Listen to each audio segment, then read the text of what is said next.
තෙරුවන් සරණයි කල්‍යාණ මිත්‍රවරුනි. අද දවසෙත් පුංචි දහම් පණිවිඩයක් කතා කරත් හොඳයි කියලා හිතුණා. කල්‍යාණ මිත්‍රවරුනි, අපි මෙච්චර දවසක් කතා කරා අපි අධ්‍යාත්මික කොහොමද අවදි කරගන්න ඕනේ. අධ්‍යාත්මය තමයි ඔයාලගේ ඇත්තම සැබෑ කෙනා ඇතුලේ ඉන්න කෙනා අවදි කරන්න ගත්තම තමයි සැබෑ කෙනා ඉන්නේ. එයා තුළම ඇත්තට වාට අදාළ අධ්‍යාත්ම නාමය කියන එක තියෙන්නේ. තව දෙයක් කතා කරොත් එහෙම අපි හැමෝම මිනිස්සු වෙලා ඉපදිලා අපිත් මිනිස්සුනාට අපි මනුසත්තු කියලා කියන්නේ. හැබැයි අපිට පුළුවන් මේ සත්ත්ව කෙනෙක්ගෙන් එහාට යන්න. කොහොමද අපි එහාට යන්නේ? සත්ත්ව කෙනෙක් අපි එහාට යන්න නම් අපිට ඕන වෙනවා ඒකට එකතු කරගන්න ಗುಣ ධර්ම කියනවා. අපි හැමෝටම ගති තියෙනවා. අපි කෙනාට හරියට තරහ යන කෙනෙක්. එයා හරිය හොඳ කෙනෙක්. එයාට හරියට එයා ගොඩාක් මේ ඉවසන්න බැරි කෙනෙක්. නැත්නම් අපි යාට පුදුම දරා ගැනීමක් තියෙන කෙනෙක් කියලා අපි කියනවා. ඊට පස්සේ කියන්නේ යා කරන යාගේ තියෙන ගති ස්වභාවය බලන්න. ඉතින් අපි හැමෝටම ගතියක් තමන්ගේ හොඳට බලන්න තමන්ම තට්ටු කරලා තමන් ළඟ තියෙන ගති මොනවද කියලා. ඒ ගතිවල හැසිරීම ඇතුළතදී තමන් සමාජයට කොච්චරක් තවකන් උදව් වෙනවද, තවකන් හිරිහැර වෙනවද, නැත්නම් තමන්ව මාන්නය කෙනෙක්ගෙන් ඉදිමිලා මම තමයි ඔක්කොම දන්නේ මම ඔක්කොම හරි කියලා මාන්නේ අනිත් අය පහත් කරලා ගන්නවා නම් අන්නේ ගතිවල තියෙනවා හානියක් වෙනවා අනිත් අය. හැබැයි මෙතෙන්ද කියනවා ගති ගුණ කියලා. ඒ කියන්නේ ගතියට ගුණයක් එකතු වෙනවා. අන්න එතකොට ගුණවන්ත කෙනෙක් වෙනවා. ඒ ගතිය ගුණයකට එකතු කරොත් එහෙම.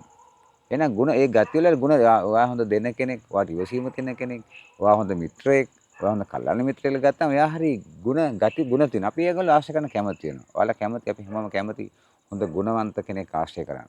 එයා ආශ්‍රය කරන අපි ජීවිතේ ගන්න ගොඩාක් දේවල් තියෙනවා. එහෙනම් අපි හැමදෙනාම මේ ගති ගුණ තියෙන කෙනෙක් වෙන්න ඕනේ. ගති වල ගුණයක් තියෙන්න ඕනේ. ඒක තමයි කියන්නේ ඊට පස්සේ එනවා එයා තමයි ගුණවන්ත සීලවන්ත කියලා හැදෙන්නේ. එයා තුළ ගුණය හැදෙනකොට සීල ටික හැදෙනවා. එයා තව කෙනෙක් හිරයක් කරන්නේ නැති කෙනෙක් බවට පත් වෙනවා. එයා සැබෑ මිනිස්සෙක් වෙනවා. ඒ මිනිස්සයා කියලා කියන්නේ මාසෙන් උසස් මේ මිනිසෙන් උසස් මේක තේරුම් අරගෙන ගුණධර්ම වගා කරන ගුණධර්ම පුරන කෙනෙක් තමයි මිනිස්සෙක් කියලා කියන්නේ. ඒ මිනිස්සයා තමයි කල්යාණ මිත්‍රවරුනි එහා පැත්තෙන් බුද්ධ භගවති බුද්ධ කෙනෙකුට සමීප බුද්ධට ළඟම ඉන්න මිනිස්සයා කියන කෙනා. හැබැයි මිනිස්සයා අද වෙනකොට ගොඩාක් පිරිහිලා තියෙනවා. ඒකට හේතුව තමයි මිනිස්සුන්ගේ තියෙන අධ්‍යාත්මීය නැතිකම. ඒගොල්ලෝ භෞතික ලෝකෙ පස්සේ දුවලා ගිහිල්ලා ඒ භෞතික දේවල් ලං කරගන්න ඕකේ තිබෙන ධර්මතා ගුණධර්ම හානි කරගෙන භෞතික රැස් කරන්න කියලා ජීවිතයේ අතහැරලා මිනිස්සුන්ට මනුස්සකම කියන එහෙම පිටින්ම නැතිලා ගිහිල්ලා තියෙනවා. හැබැයි ඒ අතරතුර ගොඩක් ඒ අතර කිහිප දෙනෙක් ඉන්න මිනිස්සු ඉන්නවා. හැබැයි ඒ මිනිස්සයා පෙනෙන්නේ නැහැ. ඒකට හේතුව මොකද අපි හැමෝම අපේ දිහා බලන්න පුරුදු වෙලා නැහැ. ඔබව ජීවත් කරන ඔබට මේ වචන පව ඇතුලෙන් තල්ලු කරලා එළියට දෙන කෙනෙක් දෙන ස්වභාවයක් තියෙනවා. හැමදාම කතා කරපු අධ්‍යාත්මය බවදි කරගන්න ඕනේ. අන්නේ අධ්‍යාත්මිකයත් එක්ක ඔයා ගුණධර්ම එකතු වුණොත් එහෙම ඔයා ලෝක ශ්‍රේෂ්ඨයෙක් වෙනවා. ඔයාගේ ලෝකයා ශ්‍රේෂ්ඨයෙක් කළා ඒ ශ්‍රේෂ්ඨ භාවය සමාජයේ ලෝකෙටත් ගලාගෙන යනවා.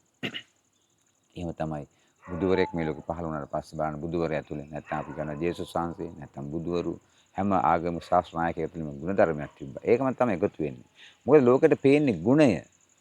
ඔබ කොච්චර අධ්‍යාත්මය නැත්නම් ඔබ කොච්චර දැනුමෙන් පෝෂණය වුණත් ඔබෙන් ක්‍රියාව ගුණධර්ම මත දුවන එක තමයි ලෝකෙට පේන්නේ. ඔබගේ දැනුම පෙන්වන්න තියෙන්නේ මොකද්ද? ඔබ හැසිරීම ගුණධර්ම මතයි පෙන්වන්න තියෙන්නේ. ඔබගේ හැසිරීම ප්‍රාථමිකයි නා. ඔබගේ හැසිරීම හරි පිළිගන්න බැරි නම් ඔබ කොච්චර ගුණධර්ම ඥානවන්ත වුණත් ඒක සමාජ ප්‍රතික්ෂේප කරනවා. ඒ හින්දා හැම වෙලෙම කල්‍යාණ මිත්‍රවරුන් ඔබගේ ගුණධර්ම මත ජීවත් වෙන්න. ඒ ගුණය පෙනෙන්නේ ලෝකෙට ගුණධර්ම තමයි පේන්නේ. ඒ නිසා අද සමාජය බලපුවාම එහෙම කට්ටියක් දුර්ලභයි. ඒ නිසා මම ඔයාලට කියන්නේ ඔයාලගේ ඇතුලේ මොනවා හරි ගුණයක් පුරුදු කරන්න ඉස්සරහට ගන්න. ඒක මත වැඩ කරන්න. ඒ ගුණය වැඩි වෙනකොට මොකද වෙන්නේ? ඔබ තුළ සත්වයා කියන එක අයින් වෙලා ගිහලා ඔබ තුළ ගුණයකට එනවා. අපි අද වදින්නේ බුදු ගුණ වලට වඳින්න. නැත්නම් තවත් නැත්නම් ශාස්ත්‍රයේ ගුණ වලට අපි වඳින්නේ. ඒ ගුණය තුළ තමයි ජීවත් වෙන්නේ. ගුණය තමයි පේන්නේ. ගුණයට සත්‍ය එකතු වෙන්නේ. සත්‍ය කැමති වෙන්නේ. සත්‍ය ප්‍රිය කරන්නේ. එහෙනම් අන්නේ ගුණධර්ම නැත්නම් එතන පැවැත්මක් නැහැ.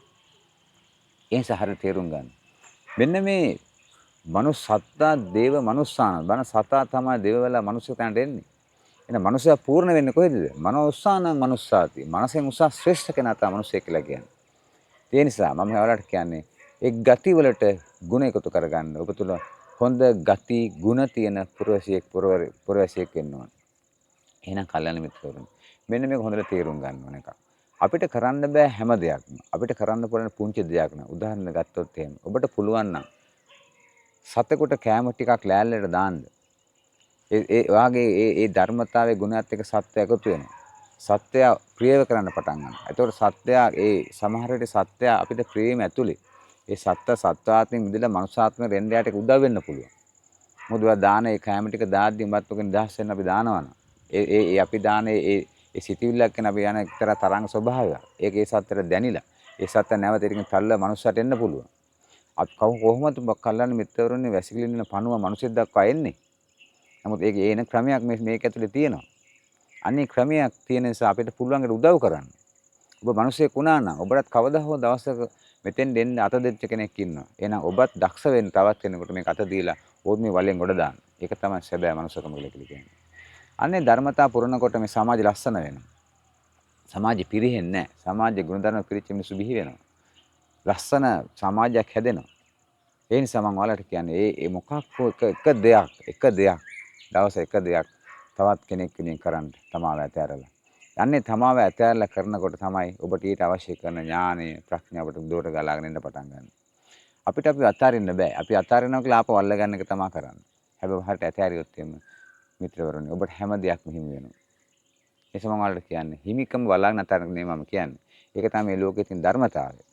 ඉතින් මම ඔයාලට කියන්නේ එහෙනම් හැම දෙනාම අන්න ඒ වගේ මොනවා හෝ එක ධර්මතාවයක් මත පිහිටන්න, එක ගුණයක් මත පිහිටන්න, ඒ ගතියක් කරගන්න, ඒ ගතිය තුළ ඔබ ජීවත් වෙන්න. ඒතර ඔබට තියෙන ගති ගුණ ටිකක් තමයි තියෙන්නේ.